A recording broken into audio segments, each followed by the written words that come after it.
नमस्कार दोस्तों, स्वागत है आपका अनुपम ऐसे के। इससे पहले की वीडियो में हमने देखा था कि वैदिक सभ्यता से जो प्रश्न है, उनमें 50 प्रश्नों को हमने देखा। लगभग 40 से 50 प्रश्न और बचे हुए हैं, जिनको हम इस वीडियो में कवर करेंगे। अगर आपने पिछला वाला वीडियो देखा और उनके क्वेश्चन को अटेम्प्ट किया, तो आपको अंदाजा हो गया होगा कि किस लेवल के क्वेश्चन आ रहे थे। और फिर अगर आपने मेरी वीडियो देखी, जो हमने उस टॉपिक से रिलेटेड कराई, तब आपको समझ में आया होगा कि हम क्यों इतने डेप्थ में जाके पढ़ रहे थे। क्योंकि जो आपके क्वेश्चन आएंगे, वो इतनी डेप्थ से ही आएंगे, और जब तक आपने ठीक से नॉलेज गेन नहीं की है, तब तक आप सही आंसर तक आसानी से नहीं पहुंचेंगे। और अगर आपने नॉलेज ठीक से गेन की है, तब आप सही आंसर तक 5 से 10 सेकंड के अंदर पहुंच जाएंगे, जो बचे हुए प्रश्नों के लिए आपके समय को बचाएगा और आपको एक एज देगा अदर एस्पिरेंट को वैदिक सभ्यता से पूछे गए प्रश्नों में।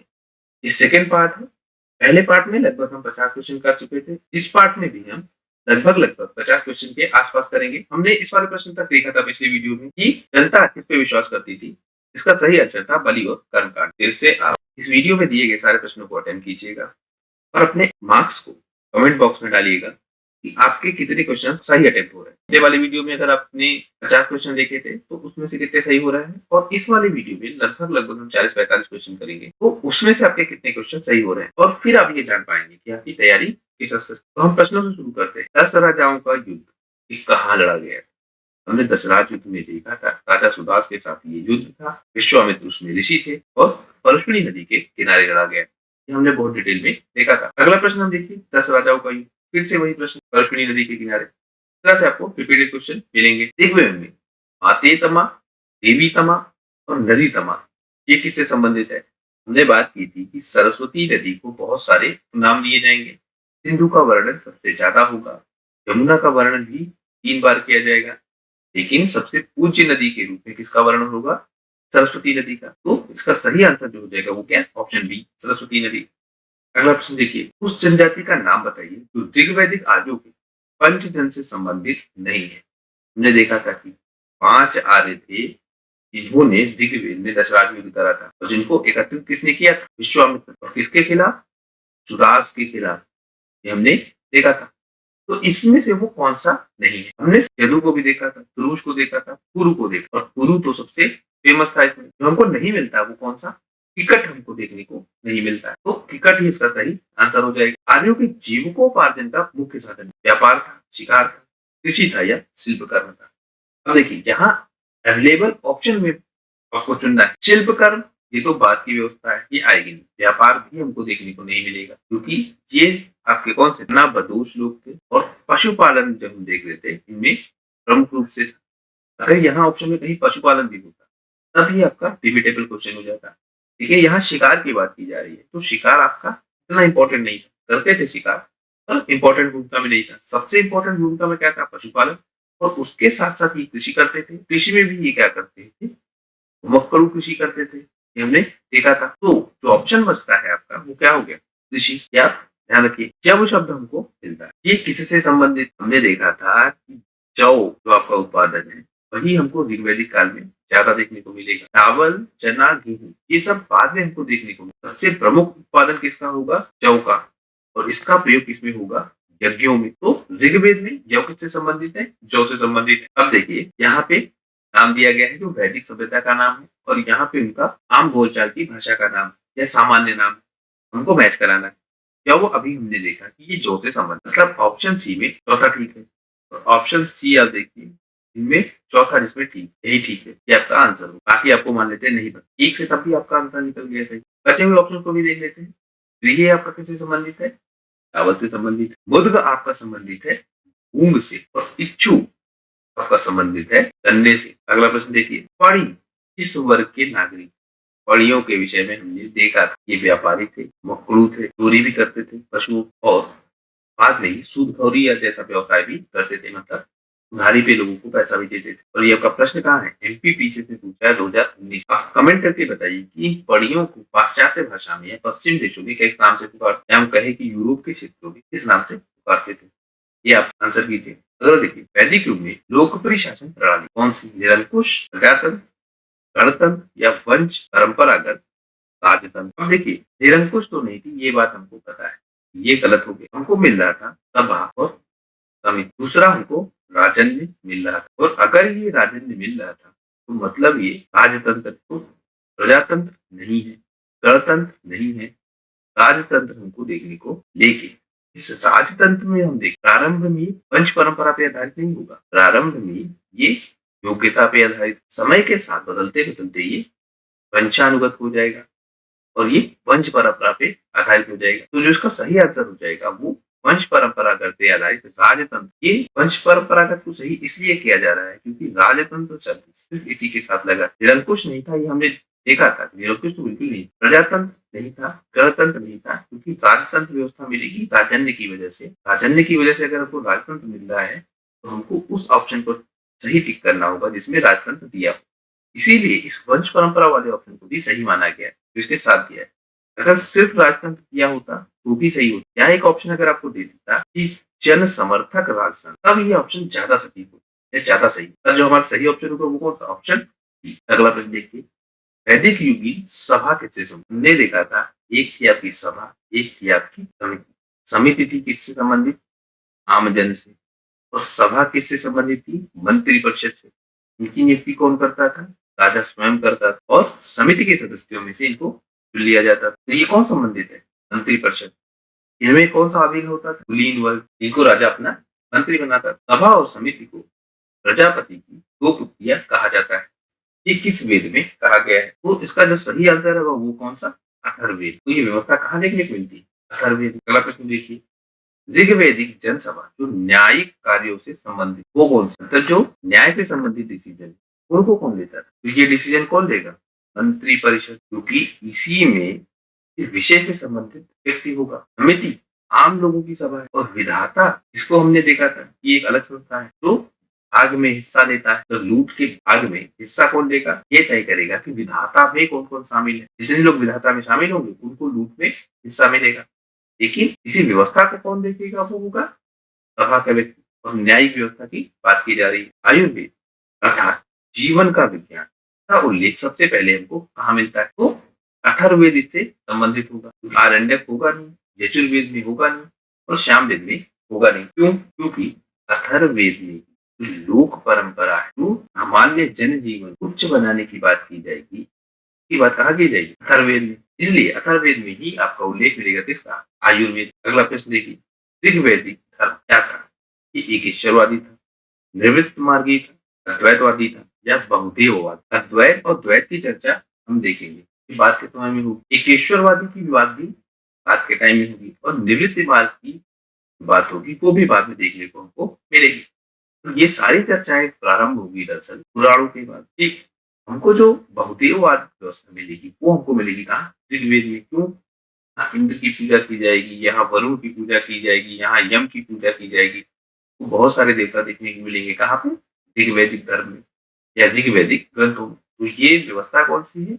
बहुदेववाद। अगला प्रश्न देखिए, सर्वाधिक ऋग्वैदिक सूक्त किसको समर्पित? सबसे ज्यादा इंद्र को, अगर इंद्र का नाम दिया है। अगर इंद्र का नाम आपको नहीं दिया है तब दूसरा कौन है? अग्नि है। ये आप ध्यान में रखें। अगला प्रश्न देखिए, युद्ध का देवता इंद्र में कोई डाउट ही नहीं। सर्वाधिक संख्या में मंत्र किससे संबंधित है? अब इस प्रश्न में देखिए इंद्र नहीं दिया है और अगर इंद्र नहीं दिया है तो सबसे ज्यादा किससे संबंधित है? अग्नि से। इंद्र के विषय में कुछ तथ्य दिए गए हैं और आपको ये तय करना है कि कौन उससे संबंधित है या नहीं। हमने पिछले वीडियो में देखा था कि नैतिक व्यवस्था का संरक्षण कौन करता था?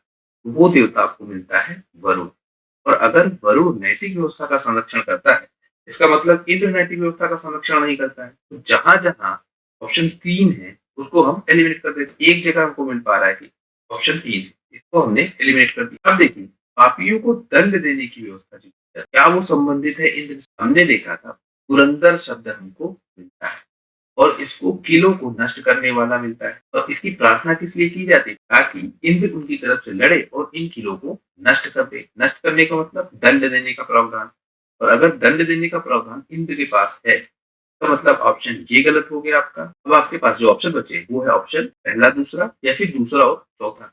तो 2 आपका कॉमन हो गया, इसका मतलब 2 सही है। अब हम पे बात नहीं करेंगे। अब हमको बात करनी है ऑप्शन पहले पे और चौथे पे, इस पे भी बात नहीं करनी है। क्या ये वर्षा का देवता था और क्या ये झंझावत का देवता था? हम देखेंगे ये दोनों एक ही जैसे हैं। झंझावत जैसी व्यवस्था और वर्षा का जो व्यवस्था है वो एक ही देवता के अधिकार क्षेत्र में। अगर हमारे पास ऑप्शन होता है ऑप्शन 1, ऑप्शन 2 और ऑप्शन 4 यही सबसे अच्छा ऑप्शन होता है। देखिए, क्योंकि इस तरह का कोई ऑप्शन ही हमारे पास नहीं है, तो वर्षा का देवता तो हमको लेना पड़ेगा। और अगर हमको वर्षा का देवता लेना, सही ऑप्शन जो आपका बनेगा वो होगा ऑप्शन 2 और 4। अगला प्रश्न देखिए, पूर्व वैदिक आर्यों का सर्वाधिक लोकप्रिय देवता कौन? तो आर्यों में सबसे लोकप्रिय देवता होगा वो कौन होगा?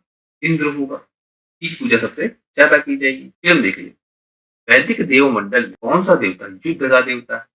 ये इंद्र है। 800 से 600 ईसा पूर्व का काल किस युग से जुड़ा? तो रामायण हम देखेंगे, पुरानी परंपरा मिलेगी। महाभारत भी हमको पुरानी परंपरा के रूप में मिलेगी। इनका जो ऐतिहासिक साक्ष्य ये किस टाइम फ्रेम के हैं, उस पे विवाद है। तो अगर विवाद है, आयोग प्रश्न ही नहीं पूछे, इन दोनों को आप एलिमिनेट कर दीजिए, सूत्र युग या ब्राह्मण युग। हम देखेंगे ये ब्राह्मणों का युग था, क्योंकि ब्राह्मण अपने चरम पे होंगे इस काल में। हमको ये युग किससे संबंधित मिलेगा? ब्राह्मणों से। ये ब्राह्मण युग। गायत्री मंत्र की बात की जा रही है, ये हमको ये कहाँ मिल रहा है? हमने देखा था जो ऋग्वेद है, इसका जो आपका तीसरा मंडल है, उस मंडल में गायत्री मंत्र की बात की गई थी। अभी गायत्री मंत्र समर्पित किसको है? सूर्य को। ये आप ध्यान रखेंगे। और सूर्य में भी कौन से सूर्य को? तो सविता नामक सूर्य को ये समर्पित। तो इसका जो सही आंसर हो जाएगा वो क्या हो जाएगा? ऋग्वेद। अगले प्रश्न पे आइए, गायत्री मंत्र के नाम से प्रसिद्ध मंत्र सर्वप्रथम किस ग्रंथ में मिलता है? अभी अभी देखा हमने ऋग्वेद में। गायत्री मंत्र की रचना किसने की है? विश्वामित्र ने इसकी रचना की थी। सर्ग, प्रतिसर्ग, वंश, मनवंतर, वंशानुचरित, ये किसके संकेत, तब ये किसकी तरफ इंडिकेट कर रहे हैं? ये हमको आंसर करना है। तो हमको जो मिलेगा ये सब किससे संबंधित?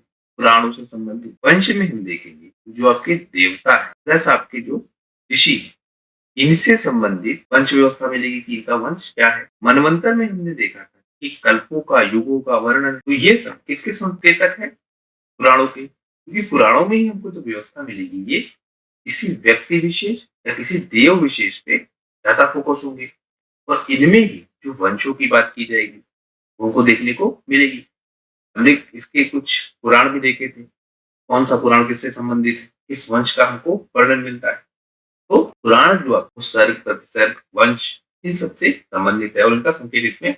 अगला प्रश्न देखिए, पुराण कितने हमको जो मिले थे? वो 18 पुराण मिले थे। तो सही आंसर 18 पुराण हो जाएगा। अगला प्रश्न हम देखें कि श्रीमद् भगवद गीता मौलिक रूप में किस भाषा में लिखी है? तो संस्कृत भाषा में लिखी है, कोई डिबेट ही नहीं है। महाभारत मूलतः किस रूप में जानी जाएगी? वो कहेंगे जय संहिता। ये आप ध्यान रखिएगा। महाभारत का जो सबसे पहला नाम होगा ये होगा कौन सा? जय संहिता। दूसरा संस्करण आएगा तो इसमें नाम हो जाएगा भारत। और जब बाद में इसके श्लोक बढ़ेंगे, वो बढ़ के 1 लाख तक हो जाएंगे, तब उसको कहेंगे महाभारत। या ध्यान रखिएगा। अगला प्रश्न, सप्त सहस्त्री संहिता, ये जो उपनाम है वो किस ग्रंथ से संबंधित? ये किससे संबंधित है? महाभारत से। या आप ध्यान रखिएगा। तो इस प्रश्न को आप देखिए कि हिंदू पौराणिक कथा के अनुसार समुद्र मंथन में किस सर्प का रस्सी के रूप में प्रयोग किया गया था? अब ये वाला प्रश्न हमने नहीं किया, लेकिन अगर आपने कुछ टीवी सीरियल देखे हो या नहीं भी देखे हो, फिर भी अपने लोक कथाओं में या अपने बुजुर्गों से कहानियों को सुना होगा, तो वहां पे आपको मिलेगा नाग, इसका नाम है वासुकी नाग। एक इंपॉर्टेंट रोल प्ले किया था किसने? समुद्र मंथन की कथा। कालिया नाग की जब हम बात करें तो ये किससे संबंधित आपको मिलेगा? कृष्ण से संबंधित मिलेगा। शेषनाग की बात हम करें, ये आपको संबंधित मिलेगा विष्णु से। तो इसका जो सही आंसर हो जाएगा वो कौन सा? वासुकी नाग। प्रश्न देखिए, अछूत की अवधारणा स्पष्ट रूप से उद्धत हुई थी, कहाँ पे हमको मिलती है अछूत व्यवस्था सबसे ज्यादा? तो हम देखेंगे कि जब धर्म शास्त्रों से संबंधित नियम बनेंगे, उन नियमों में बात की जाएगी वर्ण व्यवस्था से संबंधित आचार संहिताओं की। और वहीं पे हमको मिलेगा अछूत की व्यवस्था। उत्तर वैदिक काल में ही इन धर्म शास्त्रों का निर्माण किया जाएगा और यहीं पे हमको ये व्यवस्था अपने चरम पे मिलेगी। उसका जो सही आंसर हो गया वो धर्मशास्त्र हो गया। लेकिन अगर ये ना दिया तो आप ध्यान देते कि उत्तर वैदिक काल में इसकी रचना हमको मिलेगी, क्योंकि ज्यादा स्पेसिफाइड टाइम फ्रेम दे दिया आपको, तो आप इसको टेक करेंगे कि धर्मशास्त्रों के समय। अगला प्रश्न देखिए, ये प्रश्न बहुत बार पूछा है, वहां फिरा के, भाषा बदल के, ऑप्शन बदल के कई बार पूछा गया है। और एक इंपॉर्टेंट प्रश्न है, ये आप ध्यान, सत्यमेव जयते ये कहाँ से लिया गया है, ये आपसे पूछा जा रहा है। तो हमने भी इसको देखा था कि ये मुंडकोपनिषद से लिया गया है। और यही सत्यमेव जयते ये अंकित है कहाँ पे? भारत के ताज चिन्ह पे। ठीक है, तो सही आंसर हो गया मुंडकोपनिषद। ये ध्यान दीजिएगा, ये क्वेश्चन बहुत बार पूछा है। फिर देखिए, सत्यमेव जयते कहाँ लिखा है? मुंडकोपनिषद। सत्यमेव जयते कहाँ लिखा है? मुंडकोपनिषद, तमसो मा ज्योतिर्गमय, ये कथा, ये हमको कहाँ मिलने देखा था कि ये शब्द मिल रहा था आपको बृहदारण्यक उपनिषद में। हमने इसको डिटेल में देखा, तो इसका अर्थ हो गया ये उपनिषदों में लिखा है। और कौन से उपनिषद में? बृहदारण्यक उपनिषद में। आपसे एग्जैक्टली आंसर भी पूछे तब भी आप ठीक कर सकते हैं। इस लेवल पे, इस डिटेल में जाके हमने पढ़ा है कि ये बृहदारण्यक उपनिषद में दिया गया है और वहीं से ये उद्भव होता हमको दिखता है। अगला प्रश्न देखिए, इस उपनिषद का शाब्दिक अर्थ सफेद घोड़ा। अब देखिए ऑप्शन लिखिए, कठोपनिषद, तैत्तिरीय उपनिषद, छांदोग्य उपनिषद या ईशो उपनिषद। जब हम उत्तर वैदिक काल की व्यवस्था को देखेंगे, जब उपनिषदों को हम बहुत डिटेल में देखेंगे, तब हम इस टॉपिक को देखेंगे, तब हम देखेंगे कि उत्तर वैदिक काल में जब उपनिषद लिखे जाएंगे बहुत सारे, उनमें किस उपनिषद में क्या बात की जाएगी। हमने मोस्ट इंपोर्टेंट वाले देख लिए थे, पर जिस डिटेल में जाके क्वेश्चन पूछ रहा है वो भी हम एक बार देख लेंगे। हालांकि आपको इस क्वेश्चन से परेशान होने की जरूरत नहीं है, क्योंकि ये क्वेश्चन उस समय काफी टफ क्वेश्चन, ज्यादातर लोग इस क्वेश्चन को छोड़ दिए थे या अटेम्प्ट नहीं कर पाए, इसलिए आप इस क्वेश्चन से इतना परेशान नहीं होंगे, क्योंकि ये टफ क्वेश्चन। लेकिन फिर भी हम इसका आंसर देख लेते हैं। इसका जो आंसर था वो था ऑप्शन ई, क्योंकि सफेद घोड़ा जो अर्थ जिस उपनिषद से संबंधित है वो उपनिषद है श्वेताश्वर उपनिषद। इस उपनिषद का अर्थ होता है सफेद घोड़ा, क्योंकि श्वेत की देखिए यहाँ बात की जा रही है। तो अगर ये क्वेश्चन फिर से कभी आया या इसी तरह से भाषा बदल के दिया, तब हम इस क्वेश्चन को बहुत आसानी के साथ अटेम्प्ट कर सकते हैं। लेकिन क्योंकि हमने इसको पढ़ा नहीं था, कि हमारे लिए टफ क्वेश्चन बन जाता है और ज्यादातर लोगों के लिए ये टफ क्वेश्चन, क्योंकि बहुत डिटेल जाके इसको पूछा। अब ये देखिए, सत्यकाम जाबाल की, ये हमने देखा था। अब इस क्वेश्चन पे पूरी संभावना है कि ज्यादातर लोग इसका आंसर गलत टिक कर देंगे, क्योंकि जैसे ही उनको जाबाल मिलेगा और उन्होंने यहाँ देखा जाबाल, उनको लगेगा ये तो यही आंसर, लेकिन ये गलत। कुछ क्वेश्चंस में आपको सही से ज्यादा ये ध्यान रखना होगा कि गलत वाला ऑप्शन क्या है। कुछ क्वेश्चंस में आपको ध्यान रखना कि इसका ये ऑप्शन नहीं होगा। जैसे हमने हड़प्पा सभ्यता में देखा कि हड़प्पा सिंधु के किनारे स्थित नहीं है, ये हमको ज्यादा याद रखना था। जैसे ही हमको ये याद होता, हम ये पिक कर ले जाते कहाँ पे स्थित था वो, रावी नदी के किनारे। ठीक इसी तरह से इस क्वेश्चन में भी आपको ध्यान रखना है कि सत्यकाम जाबाल की जो कथा है, जाबाल उपनिषद में नहीं दी गई है, तब जाके आप बाकी उपनिषदों पर सोच पाएंगे। इसका जो वर्णन मिलेगा वो कहाँ पे, छांदोग्य उपनिषद। अगला प्रश्न देखिए, ऋग्वेद की जो मूल लिपि थी, वो लिपि कौन सी? भाषा हमको संस्कृति मिलती है, पर लिपि हमको कौन सी मिलेगी? ब्राह्मी लिपि। अगला प्रश्न देखिए, आपसे पूछ रहा है कि होता किससे संबंधित है। हमने देखा था ये होता या होता, ये किससे संबंधित है? ऋग्वेद से संबंधित। अगला प्रश्न आप देखिए, अवेस्ता और ऋग्वेद में समानता है।